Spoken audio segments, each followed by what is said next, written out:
Let's get this straight. Your role is to serve, not to question.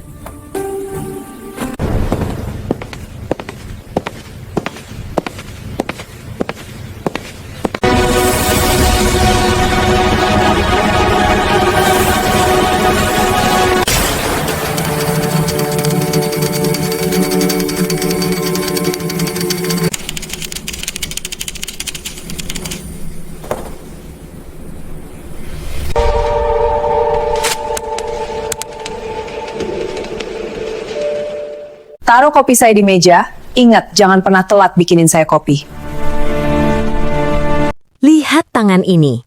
Tangan yang setiap pagi menyajikan kopi untuk CEO arogan, kini adalah satu-satunya tangan yang bisa menyelamatkan perusahaan dari kehancuran cyber global. Vanya, CEO Alpha Fintech, selalu menertawakan Bima, si admin pembukuan, karena ijazahnya yang biasa-biasa saja. Tapi, di tengah serangan ransomware paling brutal, saat miliaran data terkunci dan para engineer lulusan Ivy League menangis panik, hanya skill otodidak Bima yang bisa memecahkan kode tersebut. Inilah klimaks dari arogansi. Perusahaan yang memuja gelar kini bertekuk lutut di hadapan underdog yang paling sering mereka injak. Pertanyaan paling mencekam. Apakah Bima akan membalas dendam dengan membiarkan perusahaan itu hancur? Agar Vanya sadar harga dari setiap penghinaan yang pernah ia terima? Atau mampukah keikhlasan underdog menyelamatkan sistem sekaligus meruntuhkan tembok kesombongan sang CEO untuk selamanya? Tolong tulis dalam kolom komentar. Selamat datang di Jejak Kisah Keluarga. Kali ini, kita mendengarkan sebuah kisah nyata yang pilu tentang karyawan bawahan yang diremehkan. Dengarkan cerita lengkapnya sampai habis. Menara Cyberia berdiri sebagai monumen arogansi digital. Di dalamnya, Alpha Fintech beroperasi, dipimpin oleh Vanya, CEO muda yang memuja gelar bergengsi seperti berhala. Dan setiap pagi, kontras paling menyakitkan hadir dalam sosok Bima, si admin pembukuan. Kemejanya rapi, tapi map plastiknya lusuh.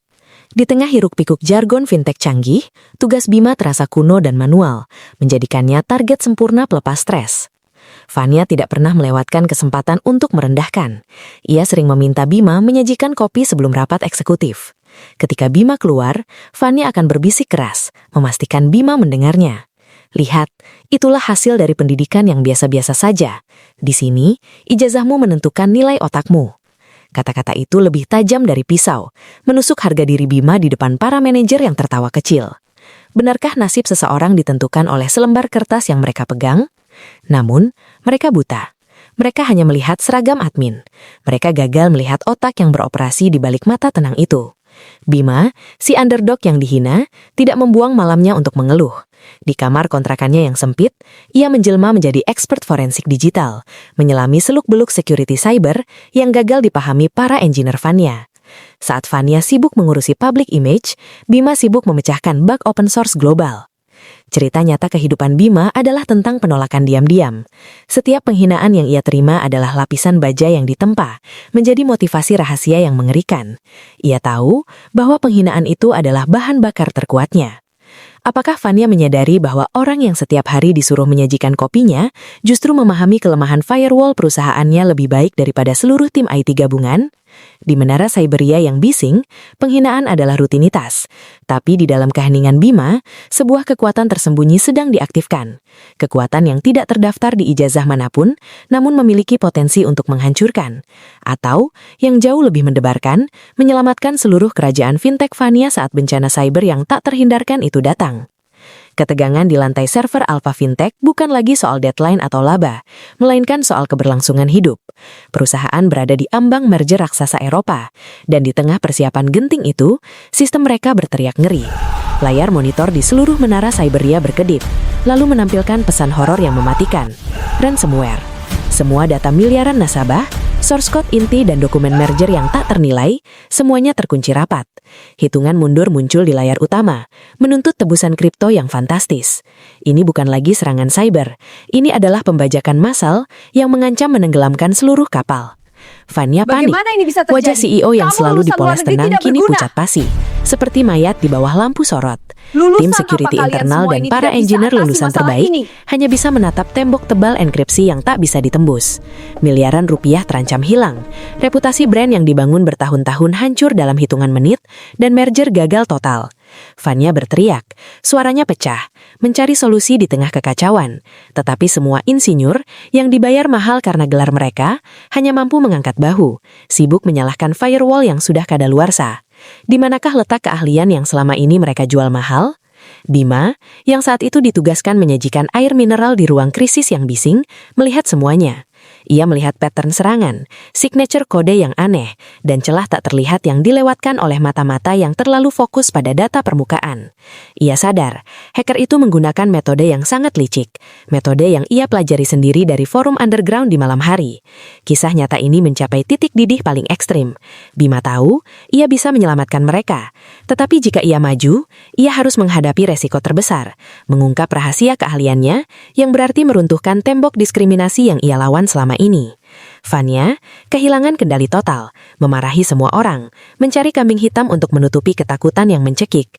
Matanya yang liar tanpa sengaja menangkap Bima, yang berdiri diam dan tenang di sudut. "Kenapa kamu masih di sini? Tidak ada kopi lagi." Sentaknya berusaha mengalihkan stres dengan merendahkan orang yang paling dekat. Saat itulah Bima bergerak. Langkahnya mantap, kontras dengan langkah gemetar Fanya.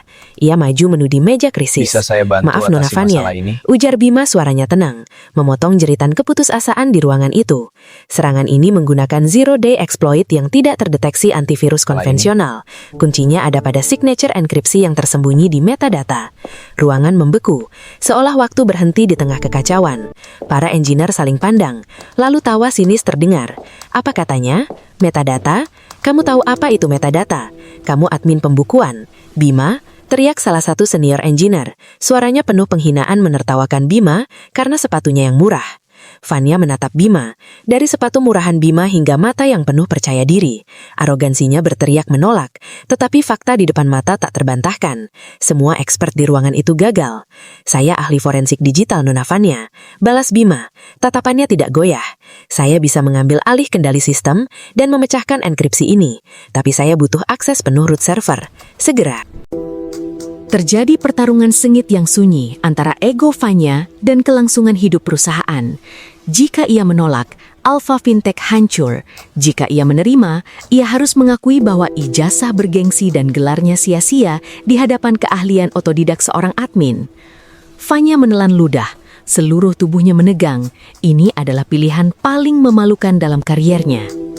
Akhirnya, dengan wajah pucat dan tangan gemetar, Fanya memberikan perintah. "Berikan dia akses root, sekarang." Bima duduk di depan konsol utama, dikelilingi insinyur bergelar tinggi yang kini menatapnya penuh kebencian dan rasa ingin tahu. Ia mulai bekerja, tangannya bergerak cepat dan tenang meluncurkan skrip yang rumit, mengabaikan tatapan meremehkan. Apakah keahlian yang ditempa di malam hari ini cukup kuat untuk menyelamatkan perusahaan yang selalu meremehkannya? Dan jika berhasil, akankah Bima memaafkan Fanya atau menjadikan momen ini sebagai pembalasan yang akan diingat seumur hidupnya? Ketegangan di ruangan itu berubah menjadi ketakutan kolektif, menunggu hasil dari pertaruhan paling ekstrim yang pernah terjadi di Menara Cyberia. Minggu setelah bencana ransomware terasa seperti berjalan di atas pecahan kaca bagi Alpha Fintech. Perusahaan selamat, tetapi ego para engineer terlukai parah. Tidak ada pesta, tidak ada pengumuman bombastis. Fanya yang kini memahami betul makna kehancuran menolak segala publisitas. Ia tahu kemenangan ini terlalu personal, terlalu mendalam untuk dijadikan headline murahan. Pagi itu, Bima dipanggil ke ruang CEO. Ia masuk, bukan membawa map pembukuan, melainkan membawa martabat. Ruangan itu hening, hanya ada Fanya yang kini duduk tegak, namun tanpa aura angkuh. Ia tidak menawarkan kopi, ia meletakkan sebuah kontrak di meja kaca. "Ini adalah Head of Cyber Security and Forensics," ucap Fanya, suaranya pelan dan rendah. "Gaji, saham, dan privilege yang pantas. Posisi ini adalah milikmu, Bima." Bima membaca kontrak itu. Posisi yang dulu hanya mimpi belaka, kini terhampar di hadapannya. Kesempatan emas untuk membalikkan takdir dan membalas dendam secara elegan. Namun, Bima tidak tersenyum. Ia menatap Fanya lurus-lurus. "Saya menerima, Nona Fanya," kata Bima, suaranya tegas. "Tetapi dengan satu syarat." Fanya menahan napas. Ia sudah siap mendengar tuntutan kenaikan gaji yang fantastis atau permintaan jabatan direktur. Mulai hari ini, lanjut Bima, tidak akan ada lagi diskriminasi berdasarkan gelar formal di Alpha Fintech. Jika Anda merekrut berdasarkan ijazah tanpa melihat skill, Anda tidak akan diserang hacker lagi, tetapi Anda akan diserang dari dalam oleh kebodohan yang Anda pelihara sendiri. Syarat itu lebih berat daripada tebusan ransomware. Itu menuntut Fanya meruntuhkan fondasi arogansi yang selama ini ia yakini. Namun, Fanya tidak bernegosiasi. Ia mengangguk, matanya menunjukkan rasa hormat yang tulus, sebuah pengakuan kekalahan ego yang paling elegan. Kisah nyata Bima terakhir tanpa ia menjadi CEO atau menikahi Fanya, tetapi dengan sesuatu yang jauh lebih berharga, revolusi budaya korporasi. Bima, si admin pembukuan, telah mengubah mindset seluruh Alpha Fintech. Ia membuktikan bahwa keahlian dan karakter selalu lebih bernilai daripada selembar ijazah formal. Ruang cybersecurity yang baru didirikan menjadi monumen bagi underdog yang tak terhitung jumlahnya. Apakah Fanya benar-benar akan menjalankan janji ini, ataukah diskriminasi akan kembali merayap saat krisis mereda? Bima, yang kini memimpin departemen penting, tidak lagi duduk di sudut. Ia duduk di meja utama. Ia telah mendapatkan kendali yang sesungguhnya. Kendali bukan atas kode, melainkan atas nilai-nilai di perusahaan. Ia membuktikan bahwa kekuatan terbesar seorang underdog bukan terletak pada seberapa keras ia berteriak, melainkan seberapa dalam keahlian yang ia asah di malam hari. Kisah nyata kehidupan sehari-hari Bima adalah pengingat yang menusuk. Orang yang paling tenang dan diremehkan di ruangan seringkali adalah orang yang paling memahami sistemnya. Di tengah hiruk-pikuk gelar dan jargon, Bima adalah satu-satunya yang melihat kebenaran pada level kode paling dasar. Ia menjadi arsitek security baru, bukan karena privilege dari bangku kuliah elit, tetapi dari kegigihan yang ia tempa sendiri di malam hari, ditemani cahaya monitor. Kekuatan underdog sejati Bima adalah keikhlasan dalam keahliannya. Ia tidak menyelamatkan perusahaan karena ingin dihargai, melainkan karena ia tidak tahan melihat keahliannya tak terpakai di tengah bencana. Kisah ini meninggalkan pesan abadi. Keahlian sejati tidak pernah menunggu izin, gelar, atau tepuk tangan. Ia hanya membutuhkan kesempatan. Bima telah mendapatkan kesempatan itu dan kini berdiri sebagai simbol perubahan di menara Cyberia. Ia tidak hanya mengamankan sistem, ia mengamankan martabat ribuan pekerja yang juga pernah merasa diremehkan.